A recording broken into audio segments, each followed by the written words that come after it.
Hey, what's up? Like, totally time for 90210. Well, hello, everyone. Welcome back to the 90210 show. Brought to you by Massive Levy. My name is Mark. With me, as always, is my girlfriend, Carol. How you doing, Carol? Hey, what's up? Not much. It's been a good week for us here at the show. Always a good week for us. That's true. It is November 9th, 1995, and we are here to talk to you about a very revealing episode of 90210 called High Wire. Yeah, you called it immediately when this episode started with Kelly in the shower. Yeah.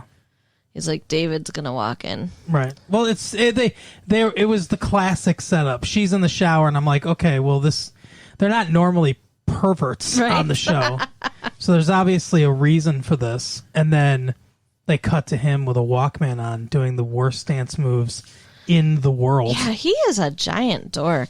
I don't understand it. Oh, he's such a good dancer because he flails his pelvis.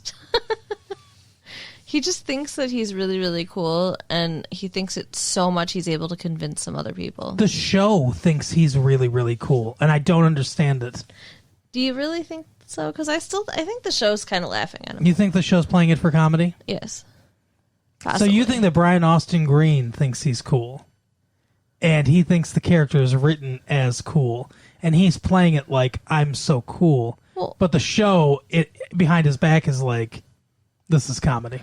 No, I don't think that Brian Austin Green thinks he's so cool and he's not. I think that the character David thinks that he's so cool and he's not. I don't know. It seems so sincere. If they were doing that, though, it would remind me of Alfalfa from The Little Rascals. Are you familiar with The Little Rascals? Vaguely. The 1940s cartoon, or not cartoon, live action kids black and white show. I mean, I remember hearing my mom talk about Alfalfa and stuff. But... So that's the thing. Alfalfa was a terrible singer. Okay. But the kid that played Alfalfa thought he was singing well. And they all told him, oh, you're doing a great job. Even though he's awful. Aww. And it makes it funnier because the kid is so sincere. He said the reason they did that is because they didn't want him to play it like it was goofy. Right. Because then it wouldn't be as funny. I guess it's funnier if the kid's not in on the joke. I guess. Yeah, that's terrible. Laughing at the 7-year-old is much funnier if he doesn't know you're laughing at him. Well, no, I don't think that's what's going on here. Okay. I just think that, like, the way that he, like, dances around all the time and like, plays his little keyboard all the time, like, I don't... I don't think that's really supposed to be cool. Okay. It's not. Right. So, anyways, he walks in, and she has just gotten out of the shower. She's in that classic position that we all get in, where you get out of the shower and then you hold the towel with either hand, covering only your back, so that the crew and the cameras can't see your body. Right. But the person in front of you, since it's being shot from behind, can. You know how we all do. Oh, yeah, we all do that, for sure. Actually, when I get out of the shower, I flip my hair forward, and then I wrap the towel around my hair. Mm-hmm. And if she did that, naked. Then she would have been completely naked, but that would have been more normal. Either way. It would have been a better shot, too. He just stands there and stares at her, too, for like a long time. Oh, my God. Like, she had to shove him out the door. Yeah. Like, she's like, David, and he's like, oh, sorry. He makes no move to leave. Sorry. Such an ass. David, get out of here. Yeah, you got a cup of sugar? It's like, I'm sorry, did your penis become so heavy that it was holding you in place? Like, well, there was no blood left in his brain to tell his legs to move. That makes sense. I mean, oh my God. Yeah, it's real creepy.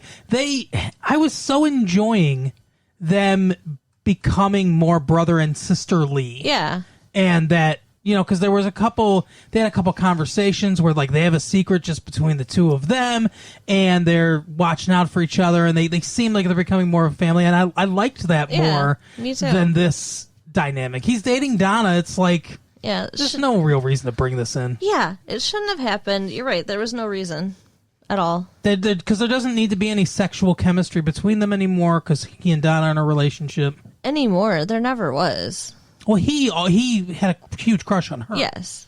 But, I mean, there was no I wouldn't say there was chemistry. Well, that's true. That would imply that there was something happening on both ends.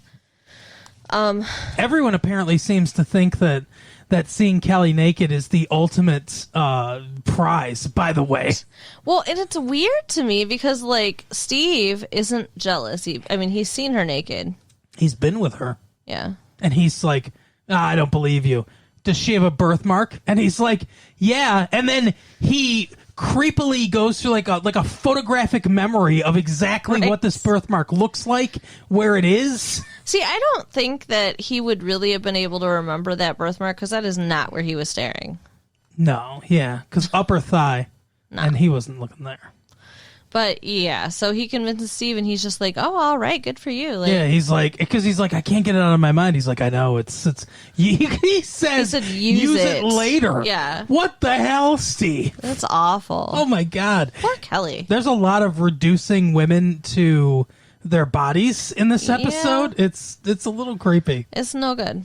And then like Dylan says something similar. Mm-hmm. To David, like that. It's just something similar to Kelly too. Then to Kelly, he gets really. He's like, "Oh, if it had been, you can't blame the kid. If it had been me." Yeah, staring at you all naked and soapy and right, all wet and glistening. Yeah, that was it. Oh my God. Yeah, Kelly. He says you'd look like a glazed donut because he would. Wow. Yeah. I can't move on. My brain is stuck. There's just so much wrong with that. Okay. And then when she comes over to his house later, she says, time to make the donuts. Ew. Because like the commercial. The old guy with the mustache. I get it.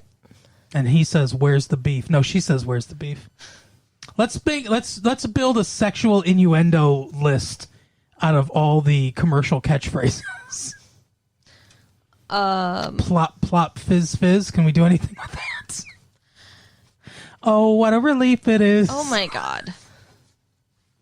Now I'm just picturing... Dylan's Baloney has a first name. It's OSC. So. Yes. This is another college-heavy episode. That's true. They're getting us very ready for graduation at the end of this year. It's really annoying.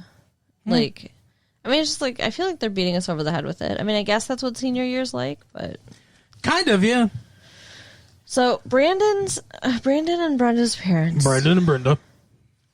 ...decide that they don't have enough money to send both of them to an out-of-state school. Mm-hmm. And present this to them. Well, we can only send one of you. You guys figure it out. Right. Fight to the death, and then they throw them a net and a spear or whatever. Assholes. Like in a gladiator movie. Like, I don't understand what they're thinking. None of them, neither one of them should go. Right. You can't say to your twin children, hey, we can afford to send one of you, figure out which one of you is worth our money. Yeah. It's basically what they do. And, Brenda says that she doesn't think that she should get the short end because she's a woman, right? So she automatically goes there. And Brandon says, I worked my entire school year, or my entire school career, basically, and I always do the right thing. Brenda always gets what she wants. You sent her to Paris recently. Not bad arguments. Yeah, all valid. I really think he won the debate if there was a winner of this debate. Yeah. But... he, has a good heart and, always sacrifices. So in the end, he ended up saying, oh, you can go ahead. Mm-hmm. But she turns him down. Everybody decides they both decide they're going to stay and go to California University. They're going to go to fictional California University. Right. Which is probably where they all are. They said, Mom and Dad, why go to a real university where we're going to have to get B-roll of the campus, flyover shots and stuff like that, so that it looks realistic for the TV show. Let's go to fictional California University. Right. And then we can all stay together because we all have contracts for 75 years. It certainly seems that way. It's really like they're fighting so much, and I just think that the parents were very wrong. Jim and Cindy did not get this correct. No. And why did they decide? Because, I mean, I know she decides because of Dylan. She wants to stay near Dylan, even though Dylan very forcefully tells her, hey, don't make this decision for me. Don't plan your life around me. I'm not going to be around. I mean, maybe I won't be around.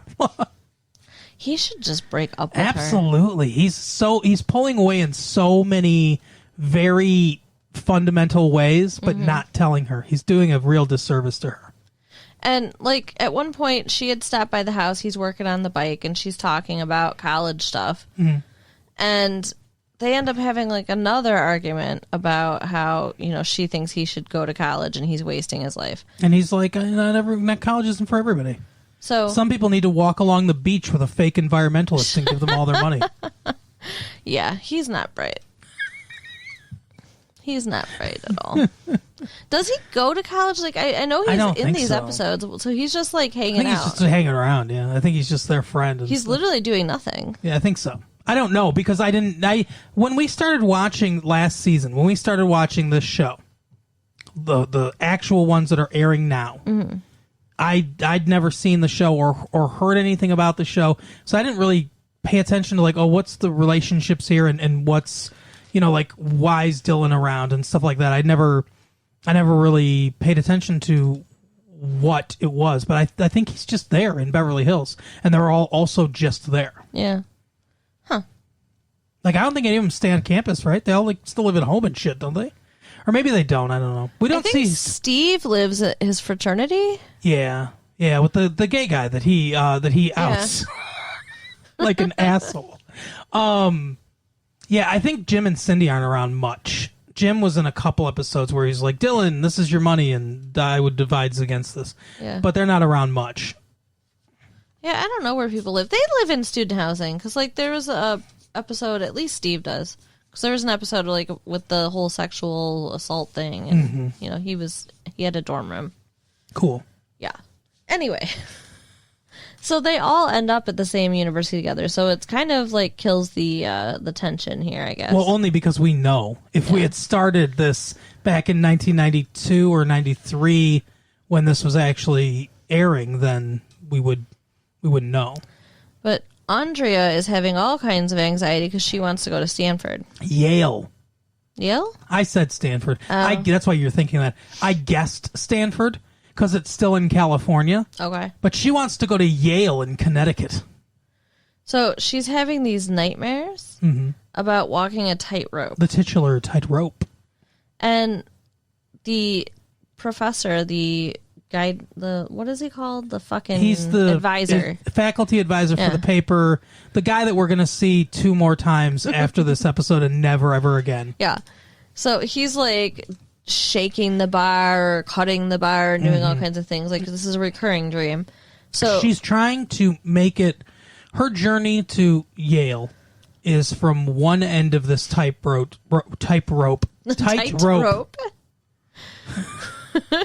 One end of this tightrope to the other. And there are other people on the side. Like Dylan's like, hey, you know, you can do it. Brandon's like, just focus on your goals, Andrea. And this professor's the one that's, you know, shaking things up and everything. And several times he's like, she goes, Brandon, why are you in my dreams? He's like, aren't I always in your dreams? And then the professor's like, I didn't know I had that effect on you or whatever. Right. Yeah. And in real life, she talks to the professor, finds out that he went to Yale. Yeah. And he's just like, oh, well, good luck. Don't get your hopes up. Right. She's like, what? And he's like, well, they're very selective. It's hard to get in. She's like, dick. Yeah. So she's like all freaked out and shit. And then eventually, you know, she goes off on him for like the millionth time. She really goes off on him a lot. She likes going off on teachers. And she's like, you know, I'm going to do it anyway because this is for me and I'm not going to let you discourage me and blah, blah, blah. And he's like, okay, good. Because, you know, I'm going to write you a glowing letter of recommendation. I just wanted to make sure that you were really going to do it. She's like, was this all for the dumb people in the audience? She's like, she looks right at the camera and says, was this all a test? So stupid. And he's like, I had to be sure, Andrea, that you were really the chosen one. I don't understand. It doesn't make any sense. It's dumb. Like, I don't understand why this professor or teacher or whatever is playing games with this child's future, and that's fun for him. I don't get it. Yeah, he's a really a creep. I don't like him. And she said something like, I was really upset and I was having bad dreams or something. And he goes, I didn't know that I had that effect on you. Was that like in real life? Like in your dream. Yeah. Huh. So, coincidence, or does he watch her sleep at night? I don't know. Impossible to tell.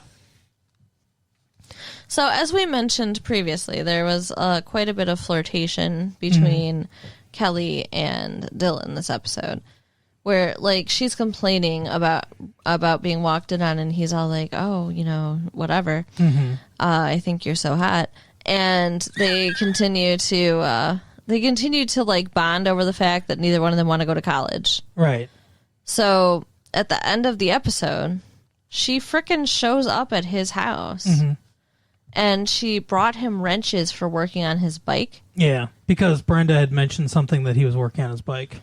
And then, you know, he asked Brenda earlier in the episode if she was going to go on a ride with him. And she was like, no, I hate motorcycles. Yeah. And, well, first, though, Kelly's like, I've been depressed. And he's like, yeah, Brenda says you've been depressed. And she's like, I miss our friendship. And, like, why shouldn't I be able to hang around you? And all this stuff. And then she looks at him and says, when am I going to ride this thing? Yeah. And I said, I don't think she's talking about the bike. But apparently she's talking about the motorcycle. So, I mean, it's just like there's so many ways where they connect better right now, which is why he should just break up with Brenda. Agreed. And, like, Brenda was talking to her dad about stuff, and he pointed out that, like, while she's worrying about school, he's just working on his motorcycle, and that's the kind of guy he is. He's like, if he didn't have all this money, who would he be? Where would he be? But he does have all this money, so leave the rich guy alone. That's America for you, right? Yeah, but I mean, it's true. Like, he doesn't have to have drive because he knows he's taken care of. So you have to be a really good person to have that much money and also want to do anything. Don't you think? Yeah. Yeah. I wonder if he has a cleaning lady. I bet he does. Well, he apparently likes his house messy because he was pissed off at Brenda for cleaning it. Yeah, that's true. The other big plot line in this, I mean, sort of big plot line, is that Steve meets with the counselor, because they all meet with the counselor, and he's like, I want to go to California University, where this is all eventually heading, fictional California University. And she says, well, fictional California University has fictional standards, and you're getting a D+ average, Mr. Sanders. Right. And he's like, oh, I thought it was a C-, which, whatever, still bad. Yeah, but I mean, there's a difference between a C and a D, for sure. I notice the difference every time I look at you, Carol. Hey! What? The difference between a C and a D? There's a double or triple, right? Anyway, so... Depends on the bra. Now, So, he's like, oh my God, I got to get my grades up. So, we get that weird dude from college to drive his Trans Am back to Beverly Hills, and he's like, here's the key to your future. It opens up every door, every filing cabinet, every grade bank. But surprise, surprise, it does not work. And he says, "Hey, what the hell, man? Real funny joke. You can tell all your fraternity brothers that I fell for it." And he's like, "Maybe they changed the locks. It worked. It's the legacy key, Steve." Yeah. So he concocts a plan to jam up the door to the maintenance room with gum. This seems like a really bad plan. I mean, it works out for him, but I mean, it seems like. Though? It seems, well, yeah, but it seems like you would get caught. Mm-hmm. Well, he does. Because he goes in there, and he's getting one of the keys first. The maintenance guy breaks in, and he's like, hey, that's not the key you want. That's just the key to my RV in Oxnard. And it's like, why do you keep your RV key in there? Right? It's weird. It is really weird. And he's like, this is the key that you want, Steve Sanders. And he's like, okay, well, let's, how much to just forget all this? Will $20 do or whatever? He holds up, I don't know. Was it only 20? I thought it was more. It was some fake bill, so I don't know. It's a movie bill. And He's like, okay, I'll forget it. And he's like, if you want the key, $200. That can be arranged. Yeah. And he makes it seems to me, with what the guy says, because the guy's like, lots of kids have come looking for this key before or whatever. It seems to me that this is a racket. That he gives the keys to the kids, whoever's desperate or whatever wants it, and then changes the locks. Yeah. And then just makes us money every year. Is this really worth $200 every semester, though, or whatever? Well, and that's why I think that I don't think that's true, because to change all of those locks would be very expensive. Maybe he's got a bunch of extra locks. Maybe he's just doing it himself. I think he just saw an opportunity. You think so? Yeah, because the lock got changed. Well, Steve is going to cheat like he said he wasn't going to last episode. Although you did mention that he kept saying you're not the first. Yeah, that's what I'm saying. Well, if he's not the first, then why? Yeah. If it worked every other time, wouldn't he be the first? Yeah, that's true. That's what I'm saying. Like, I think it's a racket. I think they're all in on it together. Maybe even they don't change the locks every time. Maybe it's just that he goes to whoever he gives the key to. He's like, okay, now here's what you're going to do to keep our racket going. I'm going to give you a key that doesn't work. You pick somebody out that's going to go along with this shit. Say, all the stuff that the guy said, this is the legacy key, and, you can't tell anybody where you got it from and all this stuff. And then when they try to get the real key, then I'm going to, get my money or whatever. Right. Yeah, that makes sense. So, yeah, I think it's a racket that he's got going on. I'm quite sure Steve paid him and now has this key and is going to cheat his way into California University. Well, it works. That's a lesson for the kids out there. He does make it to California University and to this terrible fraternity. Is that guy in the episodes with the fraternity? I think he is, isn't he? Yeah, I think he is one of the fraternity brothers. I think he's the one that hates gay people. Yeah, I think that's why he looks so familiar. Yeah, I think he's the one that wants gay people to burn in hell. Ooh. It's going to be so fun to get back to the episodes we did before. I know, I want to get caught up so much. I know, so do I. But we can't just release these tapes like, here's 25 tapes. Right.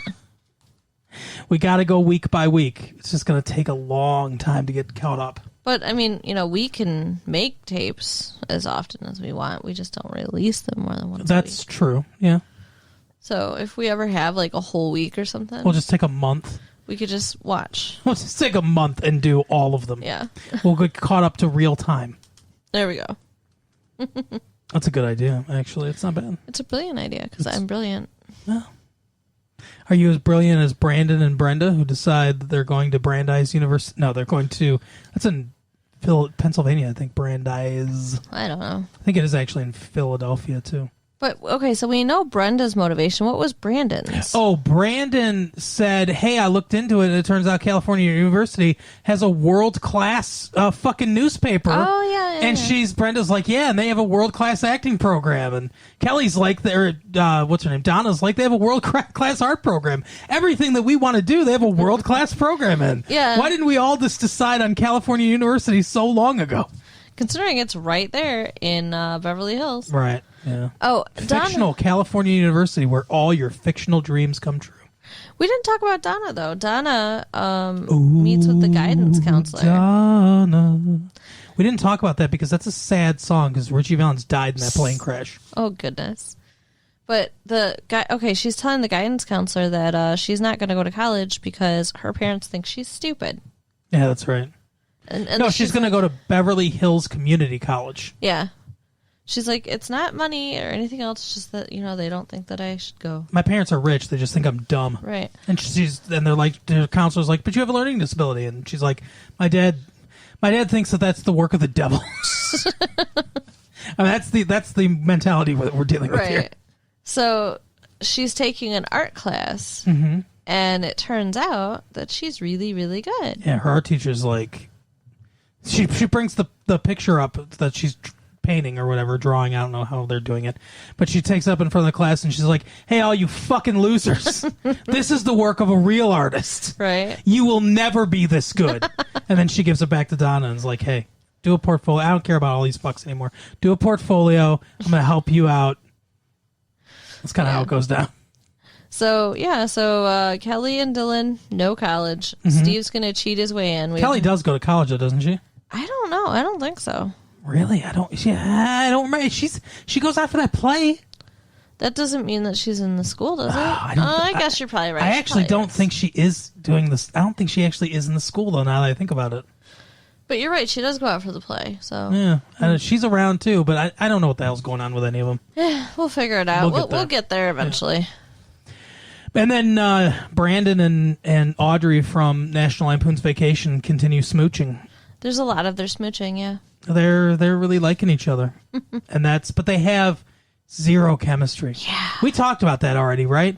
That they have no chemistry. I don't know if we talked about it on here or in real life, but yeah, they don't. It sucks. Yeah. She's a cute girl. She's a good actress. I like her character. They just don't fit together. No.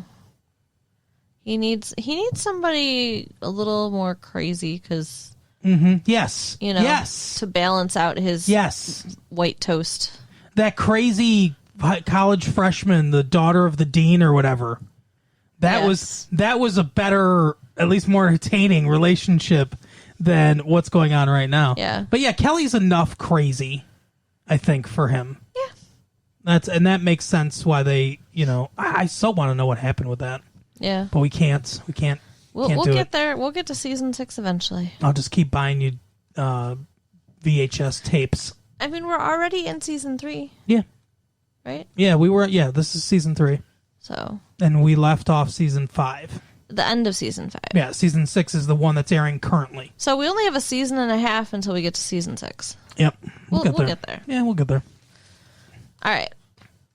That's about it, I think. That's it. So, listen to the other show tomorrow. And, what? Did you, because I didn't set you up, so you don't know what to say now. Tell the people all the stuff. Okay. Tell a friend about the show. Why do you look confused? Because you're like, you didn't know what to say. This is how we're ending the show all the time, We tell people, hey, if you've enjoyed listening to this, do us one little favor and tell one friend about the show. You can write us at latefee1994@AOL.com. You can.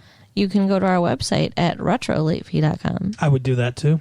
You can give us the stars. Yes, I would. The sun, the moon, the stars, and the sky. That's right. All you want to do is put 5 stars somewhere for us, wherever you can find it.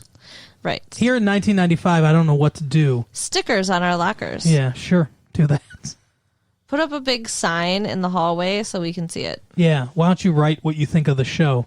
That'll get everybody listening. That's right. Yeah. All right. We will talk to you next week. Bye.